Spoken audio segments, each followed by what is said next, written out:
Hi everybody, my name is Sarah, Pearls of Wisdom and Food with Keto. How can I do this? Keto under 20. How do you spend your 20 each day? Do you shop for your best 20?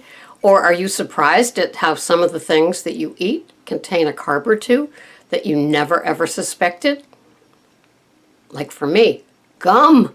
That was a big eye opener, mouth opener. Oh, my mouth fell open in aghastment and I dropped the gum out of my mouth. So it took about 2 months to slowly wean myself off. My last gum of choice was Velemint that had less than 1 carb per little tablety thing, and I was only having half per day. And then I cut that down to a few days a week instead of 7, and then I cut that down to none. And I actually threw out all my other gums. It was like getting rid of the cereals. Yeah. Sometimes there's a food funeral without ever having the item. Just cleaning out the pantry, the freezer, the fridge, and whatnot, along with the head, cleaning out the head of the things that no longer are, in a good way, right? So how do you spend your carbs? I have a Dr. Price's electrolyte mix that costs me 2 carbs a day. I have let me see. The diatomaceous that I use does not have any carbs. The magnesium powder, the potassium powder, the green juice powder, none of those have any carbs.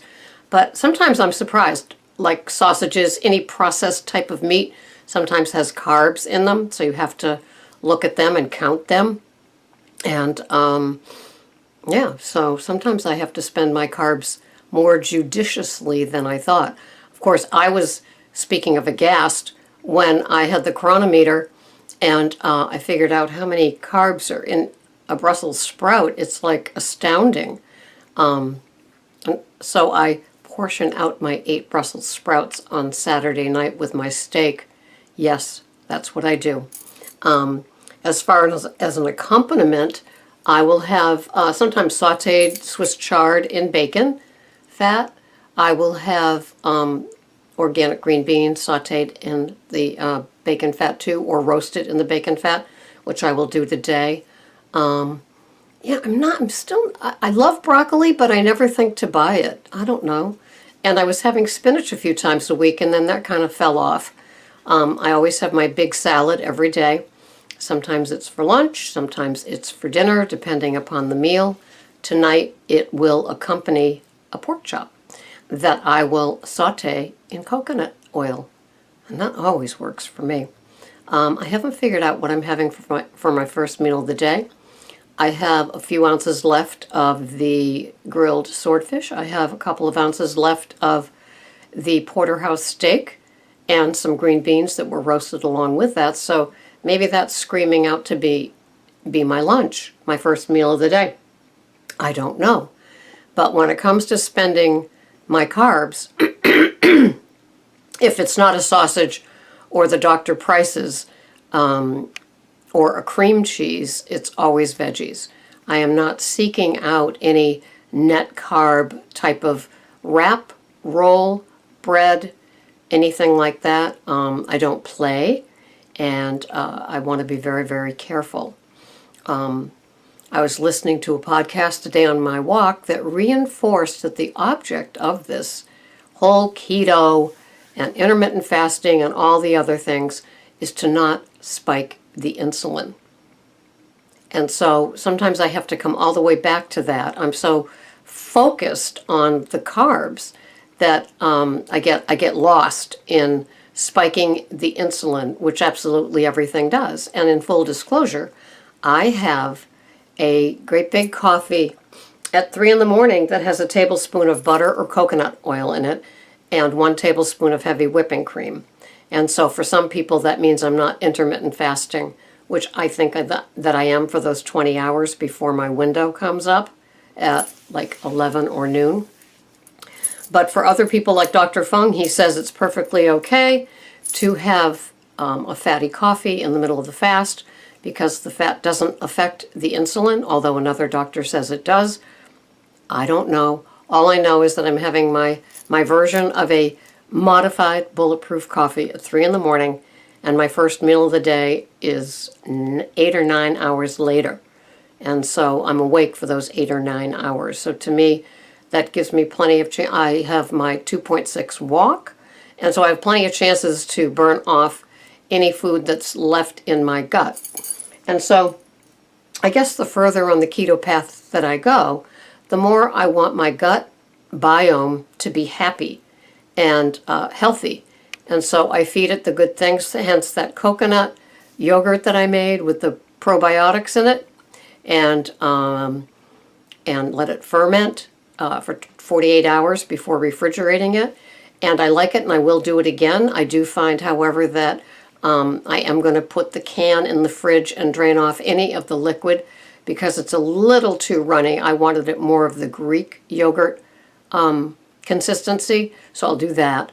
And I do add stevia coconut drops to it, just a couple, because it's not the right tangy like Fai plain Greek yogurt. I didn't mind, but this homemade coconut yogurt, I do need a little something sweet. So the coconut drops that I have work, and just 2 drops because it's so, concentrated. And so I'm doing that, and loving my big salad. I've been buying the mixed greens, the spring mix, and adding that to the romaine just for the variety, and I like that. It's good. I have my great big salad bowl, as many of you have seen, and I am totally enjoying that. So my keto is just moving along just fine. I have no complaints about it. Another podcast that I listened to, obviously I worked over the weekend, so I had lots of podcast watching time. And another one that I watched over the weekend was talking about, as you get further into the keto, maybe not having quite so many liquid fats added to your daily food. And I've found that that's just happened by attrition, or whatever word you would use. It's just naturally happened that way. So I'm all in with that. I have it in that first coffee. I have a half a tablespoon of either butter or coconut oil with 1 tablespoon of heavy whipping cream in my second cup of coffee. And when I add butter to the vegetables that I have, like the green beans tonight, it is a smear. It's not like, it's not like green bean soup. I don't like have it sit in a pool of butter. It's just a little, or the bacon grease. So then I really don't need anything added to that after it's kind of roasted and sizzled in that. And that is good too. I love bacon fat as a cooking agent. What else? So that's about it. There's no new recipes being tried in this household this week. It is a busy week. We have a wedding on Saturday night. I have my grandson on Thursday day. It is Tuesday day right now. This will probably air tomorrow on Wednesday, August 23rd. What? So, I'm watching my same faves to get my daily dose of them, and always enjoying them. You saw them. You saw them on that 30-minute YouTube that I did about what I watch. I don't think I left anybody out. And I fully suspect in the fall, when schedules change and a lot of people go back to work, vacations are over, kids are back in school, that there could be some new keto podcasts that'll be fun. It's like reading too bad the TV Guide didn't come out with new keto channels to look for. I love it. So that's what's happening here for me. No complaints, a day at a time. My food, my dinner is in my chronometer. I will add my lunch now that I talked it over with you, and I know what I'm having. And that's the deal here. Pulling the house together after working, it kind of gets untidied, so I pull it together.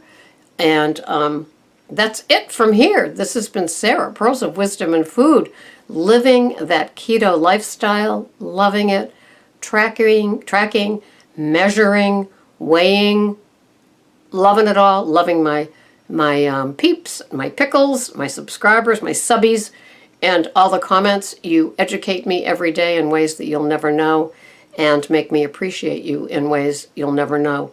And I am heading to 2,200, I think, Subbies, love it. So thanks so much. Subscribe if you haven't, and please always comment. I answer everybody. Thanks, so even the trolls. Thanks so much for watching. Bye-bye for now.